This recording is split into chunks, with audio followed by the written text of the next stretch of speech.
Le ministre conseiller à la défense publique et à la sécurité en charge de la décentralisation a rencontré les femmes des marchés de Parakou le samedi 15 mars à la salle de fête de la mairie. Cette rencontre visait à recueillir leurs préoccupations. Les commerçantes ont salué la construction du nouveau marché de Guéma qu'elles considèrent comme une avancée majeure et ont exprimé leur gratitude au chef de l'État tout en formulant quelques doléances pour améliorer leurs conditions de travail. De lui dire merci pour la ville de Parakou et nous espérons encore plus. Nous espérons qu'il fasse plus pour la population paraquoise. Nous voulons aussi leur poser le problème, à savoir le problème de nos chers policiers. Certes, ils sont là pour nous couvrir, ils sont là pour la population, ils sont là pour nous. Mais qu'ils voient un peu parce que nos chers clients n'arrivent plus à atteindre tous les bouts, à venir dans le marché, qu'ils nous aident. C'est fait, mais il reste encore à faire.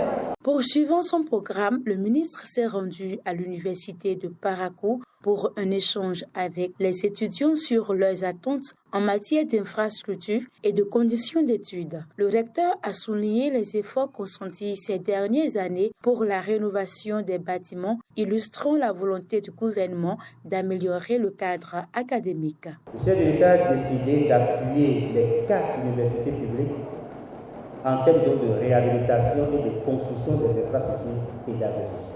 Et les travaux de réhabilitation, le financement est bouclé, le chef de l'État a donné tout son apport, et les travaux de réhabilitation et de construction démarrent en juin. Vous allez vous demander pourquoi juin? On est en pleine année académique. Ouais, dès qu'on attaque un amphi ou bien une infrastructure pédagogique, ça bloque donc le développement des cours. Donc le chronogramme est établi et à partir de juin. Donc il y a ce que nous faisons en tant qu'équipe rectorale, et il y a ce que le chef de l'État apporte pour justement trouver des solutions à ces problèmes d'infrastructure. Dans l'après-midi de ce même samedi, le ministre conseiller Rachidi Badamassi a rencontré les conducteurs de véhicules et de motos qui ont exprimé les défis quotidiens auxquels ils font face. Nous avons des doléances.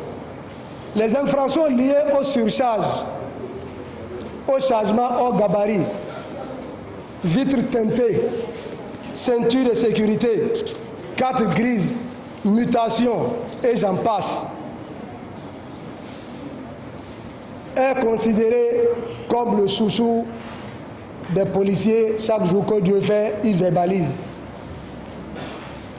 De façon exagérée sur nous, transporteurs routiers, comme conducteurs des axes routiers dans le Bénin en général. Monsieur le ministre, nous voulons vous dire que les postes douaniers sont de trop. Nous souhaitons que vous intercédez pour nous en votre qualité d'ancien parlementaire. D'abord, nous n'avons pas de passagers.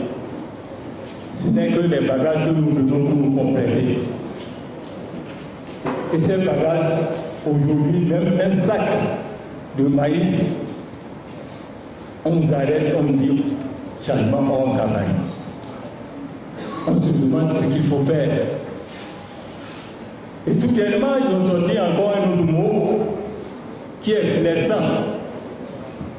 Virgule branlant. Nous ne savons pas qu'est-ce qu'ils mettent dans virgule branlant.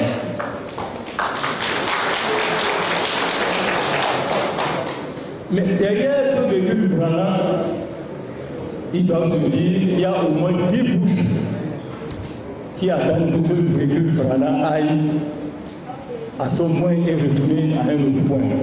En réponse, le ministre conseiller a mis en avant certaines actions du gouvernement visant à améliorer leurs conditions de travail et à renforcer la sécurité routière. Je vous ai écouté, mais il y a une seule personne qui peut résoudre ce problème. La seule personne qui peut dire, après Dieu, créateur du ciel et de la terre, parce que le pouvoir absolu, c'est Dieu, pas le pouvoir absolu. Mais Dieu a donné les vues de ce pouvoir aux hommes. Et celui que Dieu a mis là, présentement, c'est lui qui peut résoudre le problème. le président des transporteurs, le président des conducteurs, il s'appelle Patrice Talon.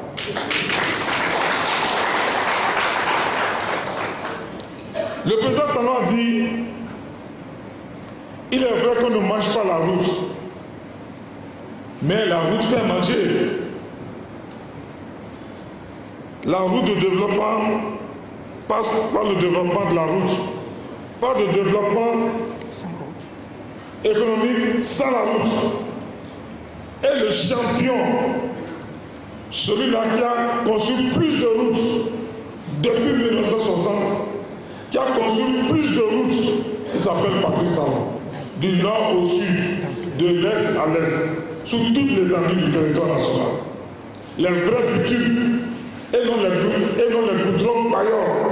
À travers ces échanges, le ministre Rachid Ekbadamassi a réaffirmé la volonté du gouvernement d'être à l'écoute des citoyens et de répondre aux défis spécifiques de chaque secteur.